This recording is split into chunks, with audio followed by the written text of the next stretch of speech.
Neat paper leak పై కేంద్రానికి supreme court కీలక ఆదేశాలు జారీ చేసింది. దీనిపై అఫిడవిట్ దాఖలు చేయాలని కేంద్రాన్ని సుప్రీంకోర్టు ఆదేశించింది.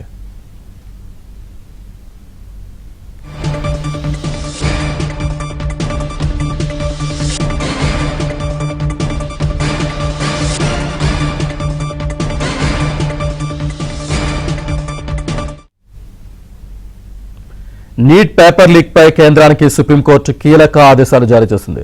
దీనిపై అఫిడవిట్ దాఖలు చేయాలని కేంద్రాన్ని సుప్రీంకోర్టు ఆదేశించింది. పూర్తి డీటెయిల్స్ మా ఢిల్లీ కరెస్పాండెంట్ సతీష్ అందిస్తారు. సతీష్.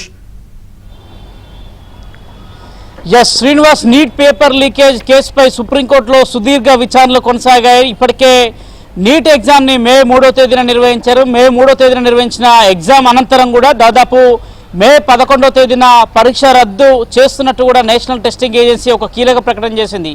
ఆ ప్రకటన అనంతరం కూడా అనేక మంది సుప్రీంకోర్టులో తాజాగా పిటిషన్ దాఖలు చేశారు. ఆ పిటిషన్పై ఈరోజు విచారణ జరిగింది.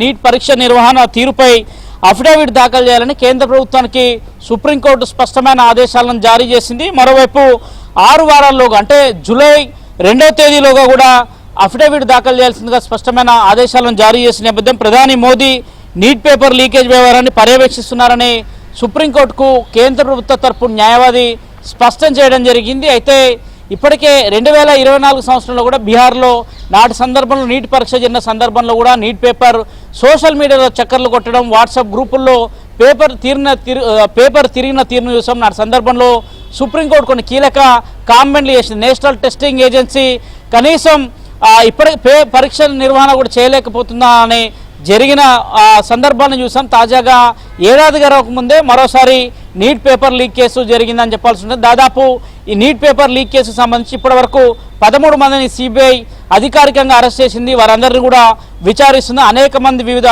పేపర్లు రెడీ చేసిన వారు, ఫిజిక్స్ పేపర్ కావచ్చు, బయాలజీ పేపర్ కావచ్చు, ఇట్లా పేపర్లు రెడీ చేసిన వారందరినీ కూడా ఒక్కొక్కరిని విచారణ చేసుకుంటూ వెళ్తుంది. విచారణలో అనేక మంది ప్రొఫెసర్లు కావచ్చు, అనేక మంది కోచింగ్ సెంటర్ యజమానులంతా కూడా ఈ కేసులో ఒక్కొక్కరిగా బయటకు వస్తున్న పరిస్థితి నెలకొంది. తాజాగా ఈరోజు నీట్ పేపర్ కేసుకు సంబంధించి జస్టిస్ నరసింహన్ ధర్మాసనం విచారణ జరిగింది. విచారణ సందర్భంగా ధర్మాసనం కేంద్ర ప్రభుత్వానికి స్పష్టమైన ఆదేశాలు జారీ చేసింది. అఫిడవిట్ని వెంటనే దాఖలు చేయాలి. మరోవైపు జూలై 2వ తేదీలోగా అంటే కేవలం 6 వారాల సమయాన్ని కేటాయించింది. 6 వారాల సమయంలోగా నీట్ పేపర్ లీకేజ్ సంబంధించిన అంశం కావచ్చు, ఇప్పటివరకు పేపర్లు తీసుకున్న జాగ్రత్తలు కావచ్చు, అసలు నేషనల్ టెస్టింగ్ ఏజెన్సీ ఏ విధంగా ఎగ్జామ్స్ నిర్వహిస్తుంది, ఈ ఎగ్జామ్స్లో ఎవరెవరు ఇన్వాల్వ్ అయి ఉంటారు అనే అంశాలపైన కావచ్చు. మరోవైపు ఐఐటీని ఎప్పటికప్పుడు సంప్రదింపులు చేస్తున్నాం. ఐఐటీ సలహా మేరకు కొన్ని సూచనల మేరకు టెక్నికల్గా ముందుకు వెళ్తున్న అంశాన్ని కూడా ధర్మాసనం ముందుకు అటు సుప్రీంకోర్టు కేంద్ర ప్రభుత్వం తరఫున అడ్వకేట్లు కూడా ఈ అంశాన్ని ప్రస్తావించడం జరిగింది. ప్రధాని మోదీ యొక్క కార్యాలయం ఎప్పటికప్పుడు దీన్ని మానిటరింగ్ చేస్తుంది అనేది కూడా